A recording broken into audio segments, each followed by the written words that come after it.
4 dynasty sells, not 1, not 2, not 3, but 4 players under the age of 27 that I would be selling in dynasty this month. Listen in, it's about to get spicy.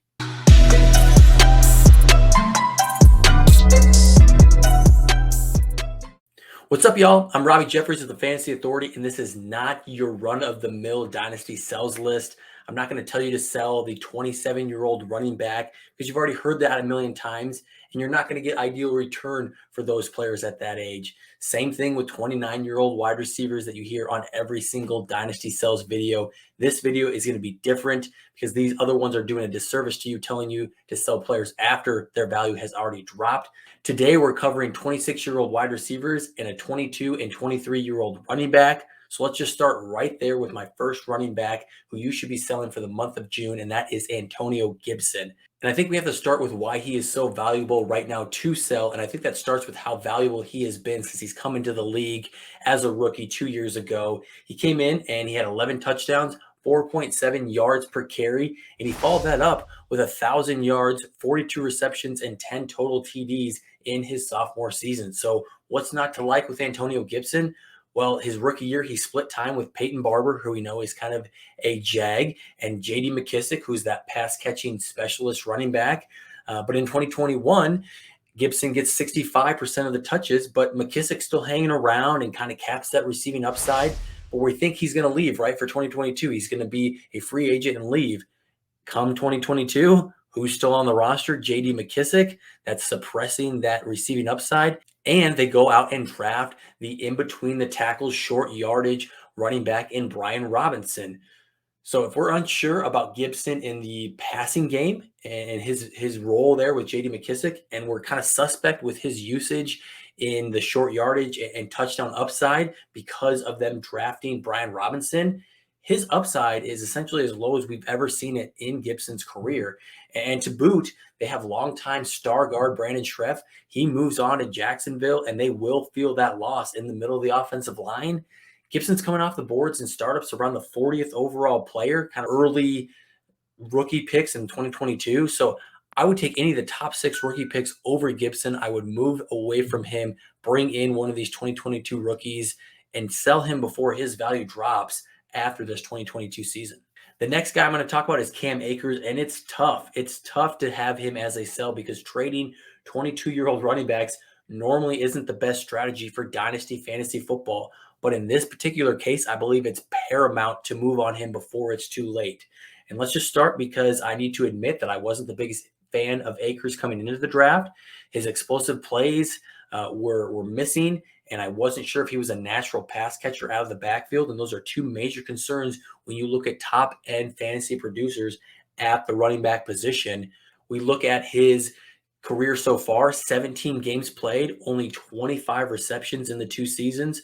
Obviously, he's been injured this last year, and that's really sapped those explosive plays when we did see it few and far between. That Achilles tear, once he came back from it, he had 67 attempts in the 2022 playoffs. He only had 1 carry, count them, 1, over 14 yards. He averaged 2.6 yards per carry. He was just a different runner. While I think he can improve on that a little bit with an offseason removed from his major injury, we really have yet to see any running back successfully come back from an Achilles injury and be a consistent fantasy option. And as quick as Cam Akers came back, I don't know if he's immune from being that explosive back that we knew he was coming out of Florida State. So we have Darrell Henderson still there competing for carries. We saw them draft Kyron Williams, the pass-catching phenom out of Notre Dame in the 5th round. So I'm not sure if we see Cam Akers in the game on passing down situations. And if that's not enough for you, Cam Akers gets 10, count them 10 matchups against defenses who were bottom 12 in fantasy points allowed to rushers in 2021. And if you tack on a really stout Bills defense and an upgraded Chargers defense with Khalil Mack and J.C. Jackson, there's roughly 12 matchups that just stack up as average at best for Cam Akers in that backfield. The offense that he plays on is super impressive. His age and capital are super enticing, but he's the running back 13 right now in Dynasty, and that is way, way, way too high for a player with this many concerns. I take players like J.K. Dobbins, David Montgomery, Travis Etienne, and even the aforementioned Antonio Gibson, who's still a sell for me over Akers right now. A major sell for me, but I think you can get a really good price back for him. I think a top 3 rookie pick in 2022 or a projected top 6 pick in 2023 if you trade with a team who isn't projected to be that good, maybe finish in the top 6 or in the bottom 6. I think you can get a really good return in a 2023 pick. If you want to put a stamp on this episode on the one guy you should absolutely 100% be selling because he will not be worth his value this time next year, it's Taishan, Rayquan, Debo, Samuels. And let me tell you why. Number one, regression is going to happen, absolutely going to happen for Debo Samuels in 2022. In 2021, he had 18.2 yards per reception. He had 6.2 yards per carry, and he had 8 rushing touchdowns on just 59 carries.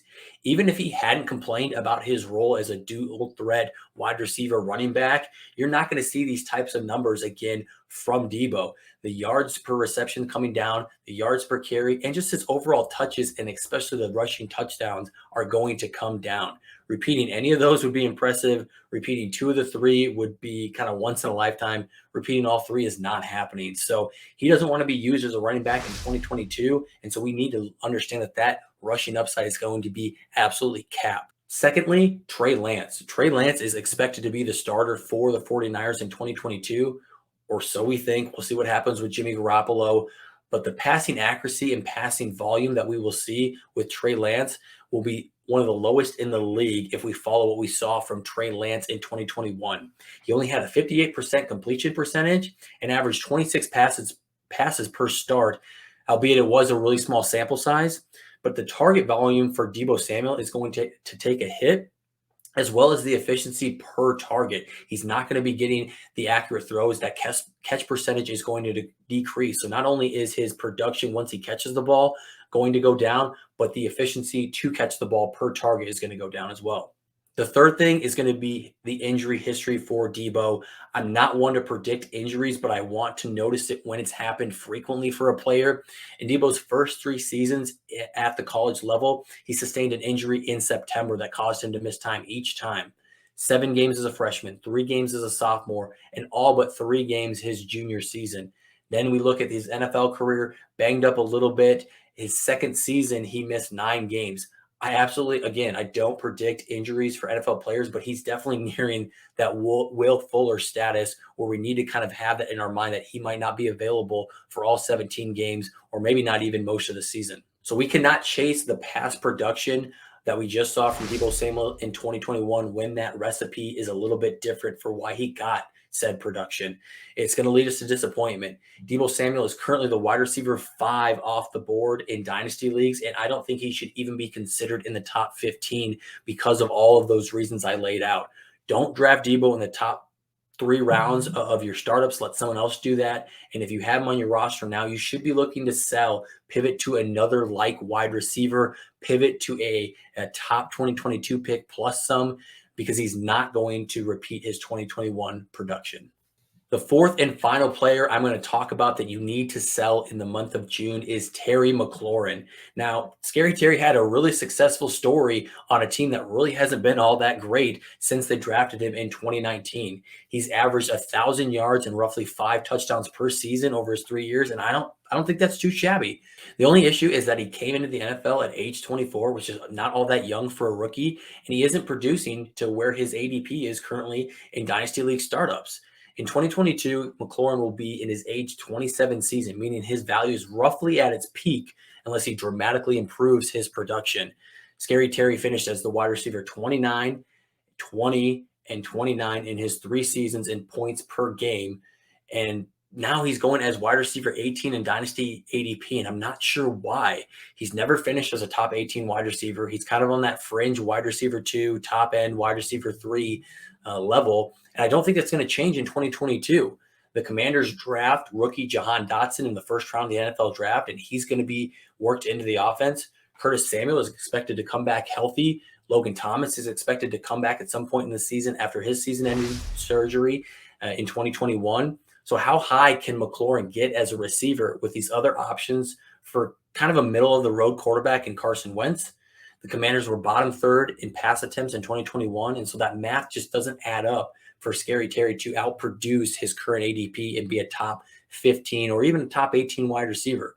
He still has really good trade value, and I think you can get a player like Rashad Bateman and get some additional capital on top of that, or you can get a top 4 2022 rookie pick in this current class. So those are the 4 players I have for you. Those are 4 players that are 26 years or younger. Their names you're not hearing on other Dynasty Sell videos that are talking about the Zeke Elliott's and Derrick Henrys and these 29-year-old wide receivers. We're talking about younger assets that are still good values, but their values won't be retained here as we look towards 2022.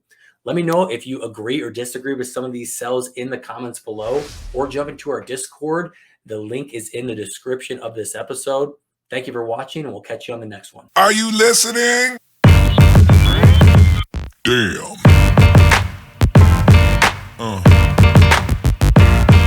Yeah.